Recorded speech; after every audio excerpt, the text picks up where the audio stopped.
wabarakatuh. Pada kesempatan kali ini saya akan menjelaskan mengenai konsep pembelajaran adaptif yang telah saya tuliskan dalam sebuah artikel yang berjudul Meningkatkan Self-Directed Learning Mahasiswa dengan Pembelajaran Berbasis e-Learning. Sebagaimana kita ketahui bahwa kehidupan abad ke-21 telah bergerak cepat dan menjadikan model pembelajaran tradisional ditantang oleh konsep pembelajaran mandiri.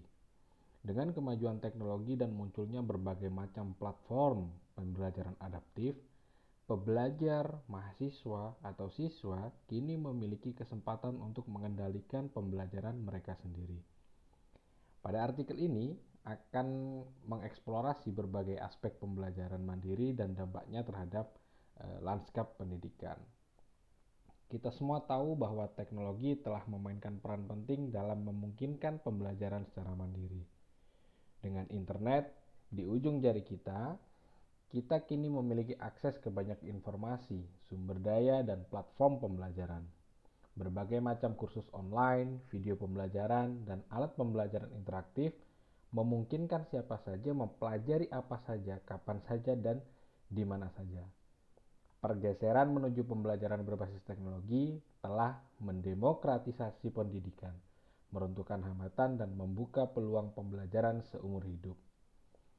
Pada artikel ini, studi kasus yang diangkat adalah problematika pembelajaran yang terjadi pada mahasiswa PGMI di UIN Maulana Malik Ibrahim Malang. Di sini saya tampilkan tabel pemetaan terkait dengan karakteristik pembelajar, karakteristik bahan kajian, dan desain pembelajaran yang diharapkan.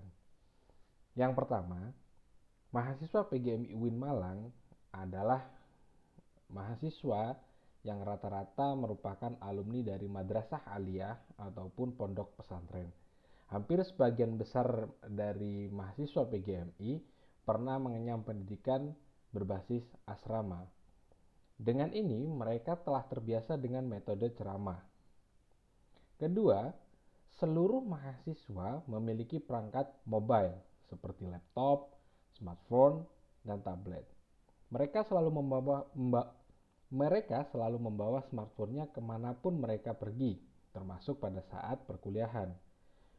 Sebagian dari mereka juga sering membawa headset atau earphone, baik itu untuk mendengarkan lagu maupun melihat konten di berbagai macam media sosial. Mereka selalu membawa buku catatan dalam perkuliahan, namun banyak di antara mereka yang jarang membawa laptop dengan alasan laptop cukup berat. Mereka di awal perkuliahan di UIN Maulana Malik Ibrahim Malang diwajibkan untuk tinggal di asrama atau ma'had. Sehingga dengan demikian mereka telah memiliki kemampuan berorganisasi yang cukup baik. Kedua, studi kasus dalam artikel ini yaitu tentang konten pembelajarannya. Konten pembelajaran yang diangkat dalam artikel ini yaitu mata kuliah pengembangan kurikulum atau kurikulum dan pembelajaran. Sebagaimana tercantum dalam tabel, mata kuliah kurikulum dan pembelajaran diarahkan untuk membekali mahasiswa sebagai calon pendidik agar memiliki pemahaman secara filosofis dan konseptual tentang pengembangan kurikulum, serta mengantarkan mereka agar mampu mendesain kurikulum secara operasional sesuai dengan kebutuhan lembaga pendidikan. Dengan karakteristik bahan kajian yang ada, kemudian dikaitkan dengan karakteristik pembelajar, maka terjadilah sebuah harapan terkait dengan desain pembelajaran. Adapun dalam artikel ini, desain pembelajaran yang diharapkan adalah pembelajaran yang menekankan pada pendekatan self-directed learning. Yang kedua tentunya adalah pembelajaran yang memanfaatkan teknologi adaptif. Yang ketiga, pembelajaran dengan pendekatan individu. Kemudian yang terakhir, penyajian pembelajaran dengan memanfaatkan berbagai macam jenis konten. Selanjutnya, muncul harapan yang dapat dilihat pada slide berikut. Adapun harapannya yaitu penggunaan perangkat digital diyakini mampu meningkatkan hasil belajar Perangkat mobile seperti laptop, smartphone maupun tablet telah menjadi alat pembelajaran dengan potensi besar, baik di dalam maupun di luar kelas. Dengan ini, perangkat mobile yang dimiliki mahasiswa diyakini mampu menjadi alternatif baru untuk memfasilitasi cara belajar mereka.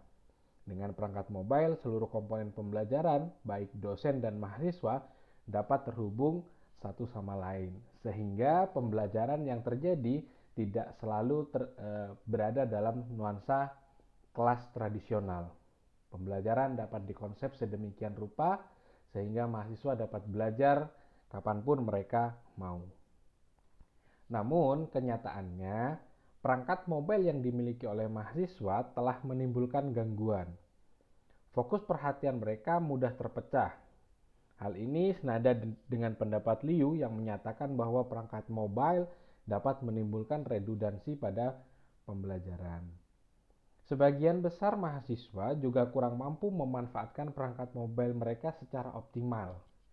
Banyak di antara mereka yang hanya menggunakan perangkat digitalnya untuk mengakses beberapa sosial media seperti WhatsApp untuk berkomunikasi, Instagram, TikTok, dan YouTube sebagai media hiburan.